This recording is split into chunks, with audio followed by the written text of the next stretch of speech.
అందరికీ నమస్కారం. ఈరోజు మా జగన్మోహన్ రెడ్డి గారి సూచనల ప్రకారం అన్ని జిల్లా హెడ్ క్వార్టర్స్లో యువత పోరు అనే కార్యక్రమం చేపట్టడం జరిగింది. ఈరోజు విశాఖపట్నంలో మా యువజన విభాగం అధ్యక్షులైన ఉరుకూటి చందు గారి ఆధ్వర్యంలో మా జిల్లా ప్రెసిడెంట్ గారు కేకే రాజు గారి సహకారంతో మిగతా పెద్దలు, నియోజకవర్గ ఇన్ఛార్జీలు, అలాగే అందరూ వైఎస్ఆర్ కాంగ్రెస్ పార్టీ కుటుంబ సభ్యులే కాకుండా ఈ విశాఖపట్నం జిల్లాలో ఉన్న యువత పెద్ద ఎత్తున పాల్గొని ఈ యువత పోరుని విజయవంతం చేయడం జరిగింది. ఈ కూటమి ప్రభుత్వం అధికారంలోకి వచ్చాక మొట్టమొదట మోసం చేసింది యువతని, విద్యార్థుల్ని.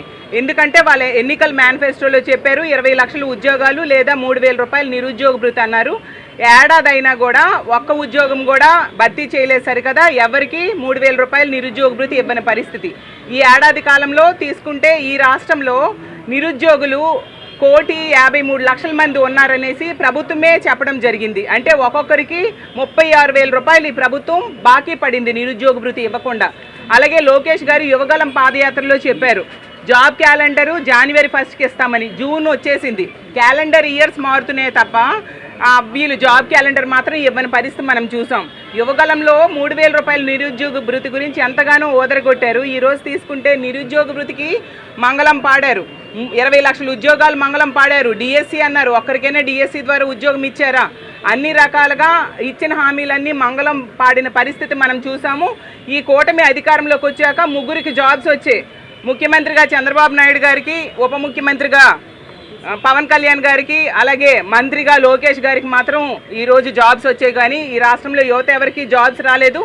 ఉన్న ఉద్యోగాలు 3 లక్షల పైగా తీసేయడం జరిగింది. 2,60,000 వాలంటీర్ ఉద్యోగాలు తీసేశారు. అలాగే దగ్గర 20,000 MDU వాహనాల్లో పనిచేసే వాళ్ళకి తీసేయడం జరిగింది. 15,000 ఉద్యోగాలు లిక్కర్ షాప్స్లో పనిచేసే వాళ్ళకి తీయడం జరిగింది. గవర్నమెంట్ సర్వేలోనే తేలింది ఏంటంటే 12 లక్షల మంది యువత వలస వెళ్ళిపోయారంట. అంత దారుణంగా ఉంది కూటమి పాలన అనేది అర్థం చేసుకోవాలి. పవన్ కళ్యాణ్ గారు వాళ్ళ ప్లేనరీలో చెప్పడం జరిగింది, ప్రతి నియోజకవర్గంలో 500 మంది యువతకి ఒక్కొక్కరికి 10 లక్షల చొప్పున ఉపాధికి అవకాశం ఇస్తాము, 10 లక్షల రూపాయలు ఇస్తాము, వాళ్ళు స్వయం ఉపాధి కల్పించుకోవడానికి ఆ అవకాశం ఇస్తామని పవన్ కళ్యాణ్ గారు చెప్పారు.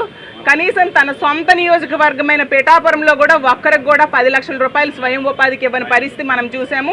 పవన్ కళ్యాణ్ గారిని ఒకటే ప్రశ్నిస్తూ ఉన్నాము, ఈ రాష్ట్రంలో ఉన్న కాపు విద్యార్థులకైనా, కాపు యువతకైనా, లేదా బీసీ, ఎస్సీ, ఎస్టీ, మైనారిటీ యువతకైనా, లేదా ఒక మహిళకైనా ఒక్కరికైనా 10 లక్షల రూపాయలు మీరు ఇచ్చారా అని మేము అడుగుతూ ఉన్నాము. ఇలా అన్ని రకాలుగా ఈ కూటమి అధికారంలోకి వచ్చాక యువతని, విద్యార్థుల్ని నిట్ట నిలువున మోసం చేసింది. మేము డిమాండ్ చేస్తూ ఉన్నాము, ఈ రాష్ట్రంలో బకాయిలు పడిన 4,200 కోట్లు ఫీజు రీఎంబర్స్మెంట్ బకాయిలు వెంటనే చెల్లించాలి. అలాగే 2,200 కోట్లు వసతి దీవెన బకాయిలు చెల్లించాలి.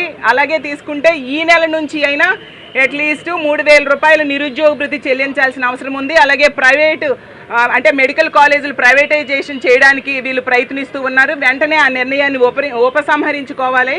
ఖచ్చితంగా ఈ రాష్ట్రంలో ఉన్న యువతకి ఉపాధి అవకాశాలు కల్పించాలి. ముఖ్యంగా చంద్రబాబు నాయుడు గారు చెప్తూ ఉన్నారు, నన్ను చూసి అందరూ వచ్చేస్తారు, ఇక్కడ పరిశ్రమలు పెట్టేస్తారు అనేసి.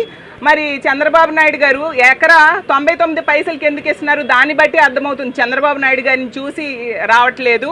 అతను ఇచ్చే రాయితీలు అంటే ఎకరా రూపాయికి 99 పైసలు ఇస్తున్నారంటే అతను ఇచ్చే రాయితీలను చూసి వస్తున్నారు. అదే జగన్మోహన్ రెడ్డి గారు ముఖ్యమంత్రి అయిన మొదటి ఏడాదిలో 1,35,000 ఉద్యోగాలు, శాశ్వత ప్రభుత్వ ఉద్యోగాలు ఇవ్వడం జరిగింది. జగనన్న ముఖ్యమంత్రిగా ఉన్న టైంలో మనందరం చూసాం, రిలయన్స్, అదానీ, అంబానీ వీళ్ళందరూ వచ్చి ఇక్కడ పెట్టుబడులను చేపట్టడానికి, పెట్టుబడులు ఆంధ్రప్రదేశ్ రాష్ట్రంలో పెట్టడానికి వాళ్ళందరూ ఒప్పందాలు కుదుర్చుకున్న పరిస్థితి. కాబట్టి ఈ రాష్ట్రంలో యువత అందరికీ న్యాయం చేయాలని మా వైఎస్ఆర్ కాంగ్రెస్ పార్టీ డిమాండ్ చేస్తూ ఉంది. ఈనాడు మరి కూటమి ప్రభుత్వం అధికారం చేపట్టి సంవత్సర కాలం దాటినా సరే ఈ రోజుకి కూడా మరి వారి ఎన్నికల్లో చెప్పినట్టు ముఖ్యంగా యువకులకి 20 లక్షల ఉద్యోగాలు ఇస్తామని, ఇంటికి ఒక ఉద్యోగం ఇస్తామని, నిరుద్యోగ భృతి చెల్లిస్తామని, బాబు వస్తే జాబ్ గ్యారంటీ అని చెప్పి ఎన్నికల్లో ఎన్నో కళ్ళబొల్లి మాటలు చెప్పి యువకుల ఓట్లన్నీ వేయించుకుని ఈరోజు అధికారం చేపట్టిన ఈ ప్రభుత్వం మరి అధికారంలోకి వచ్చాక వారికి ఇచ్చిన హామీలన్నీ కూడా పూర్తిగా గాలికి వదిలేశారు.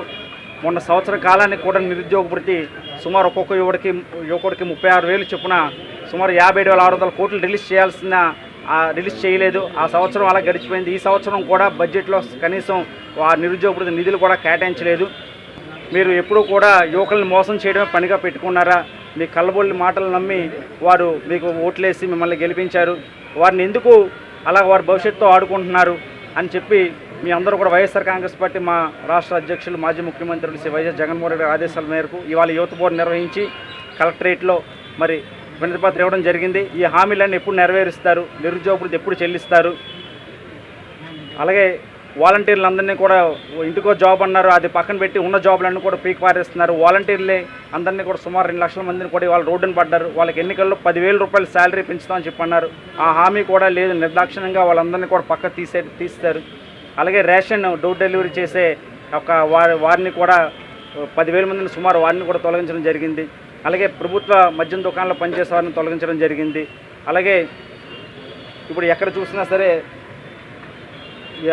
విద్యా వ్యవస్థ అంతా కూడా ఈరోజు కుప్పకూలిపోయింది. గవర్నమెంట్ స్కూల్ అన్నీ కూడా ఈరోజు జగన్ గారు వచ్చినప్పుడు నాడు నేడు ద్వారా ఎంత అభివృద్ధి చేస్తారో ఈరోజు చూస్తే పూర్తిగా స్కూళ్ళన్నీ కూడా నిర్వీర్యం దశలు చేరుకున్నాయి. కాబట్టి ఈ యొక్క ప్రభుత్వాన్ని ఈ యొక్క యువకుల తరఫున మేమందరం కూడా గట్టిగా ప్రశ్నిస్తూ ఎన్నికలు ఇచ్చిన హామీలన్నీ కూడా అమలు చేయాలని చెప్పి కోరుకుంటున్నాం.